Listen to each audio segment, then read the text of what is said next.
সালটা 2024। দুর্গাপূজার ছুটি শেষে 21 অক্টোবরে আমি আর আমার প্রিয় বান্ধবী বাসা থেকে কলেজের উদ্দেশ্যে বের হয়েছিলাম। আমাদের বাড়ি শহর থেকে 4 কিলো দূরে। সকাল 11টা এমন সময় শহরে আসলাম। পরে দুজনে মিলে মনে করলাম অনেকদিন কোথাও ঘুরতে যাওয়া হয় না। তারপর দুজনে মিলে চলে গেলাম আরেক বান্ধবীর বাসায়। তাকে নিয়ে গেলাম রেস্টুরেন্টে। 3জন খাওয়া দাওয়া শেষ করে আসলাম ফোনের দোকানে। তখনই তার সাথে আমার প্রথম দেখা। ছেলেটা আমাদের গ্রামের একটা দাদার শালা হয় আর আমার ওই বান্ধবীদের দুঃসম্পর্কের আত্মীয় হয়। সেই সুবাদে কথা বলছিল। আমি প্রথমে না তাকালেও কথার মাঝে আমার দিকে তাকায়। আমিও একবার তাকিয়েছিলাম। সারাদিন ভালো মতন কাটিয়ে বাসায় এসে দেখি আমার ফেসবুকে ফ্রেন্ড রিকোয়েস্ট দিয়েছে। আমার 2টা ফেসবুক আইডি, 2টাতেই অ্যাড পাঠায়। আমি সচরাচর কারোর ফ্রেন্ড রিকোয়েস্ট অ্যাকসেপ্ট করি না। অবিশ্বাস্যভাবে আমি তাকে 2টাতেই অ্যাকসেপ্ট করি। আমার কাছে মেসেজ পাঠায়। আমি তেমন সিন করতাম না। সিন করলেও সকালেরটা বিকেলে, বিকেলেরটা রাতে। এতে করে সে আমাকে অনেক অহংকারী, আমার ভাব বেশি, এসব কথা বলতো। তারপর তার সাথে খুব ঝগড়া হতো। ঝগড়া হতে হতে সে আমার ঝগড়ার সাথী হয়ে যায়। অভ্যাসে পরিণত হয় ঝগড়া। তারপর আমি তার মায়ায় জড়িয়ে পড়ি। 3 মাসের মতন তার সাথে কথা হওয়ার পর আমরা দেখা করি পার্কে, জানুয়ারির 22 তারিখে। ওই দিন আমরা রিলেশনে আসি। রিলেশন ভালোভাবেই কাটে, খুব বেশি দেখা করা হতো। এরপর একদিন আমি আমার এক আত্মীয়ের বাড়ি যাই।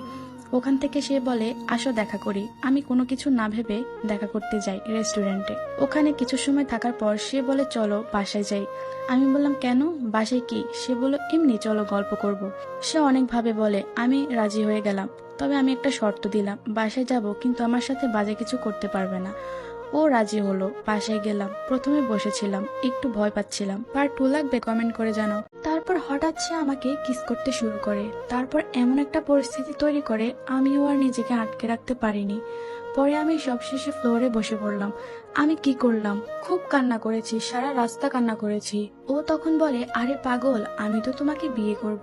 বাসায় এসে ওর সাথে আর কথা বলিনি আমি। তারপর ও আমায় খুব বোঝায়। আমিও সব ভুলে আবার কথা বলা শুরু করি। ও আমায় অনেক কেয়ার করতো, ভালোবাসতো। কিন্তু সময়ের সাথে সাথে ও কেমন যেন হয়ে গেল। সব বিষয়ে সন্দেহ করত। আমার কোনো দাদা ভাইদের সাথে কথা বলতে, এমনকি আমার নিজের বোনদের বাড়িতেও যেতে দিতে চায় না। আমাদের মধ্যে নানা রকম ঝামেলা হয়। এর মধ্যে কিছু ঝামেলার জন্য বাড়ি থেকে জেনে যায়। আমি ওকে বলি এমন ঝামেলা হয়েছে, আমি আর যোগাযোগ রাখতে পারবো না। তারপরও আমাদের গোপন কিছু পিক আমার আপুর কাছে সেন্ড করে। আর দুলাভাই আপুর আইডি চালাতো বলে দেখে ফেলে। আমার কাছে কল দেয়, মেসেজ দেয়। আমি কোন মুখে কথা বলবো, তাই রিসিভ করিনি। আমি অনেক কষ্ট পাই ওর এই আচরণে। ভেবেছিলাম যে আমার সম্মান নষ্ট করে সে আমাকে ভালোবাসতে পারে না, তাই আমি তাকে বিয়ে করতে চাইনি। তারপর থেকে সে আমায় এমনভাবে ব্ল্যাকমেল করে আমি সুইসাইড করার সিদ্ধান্ত নেই।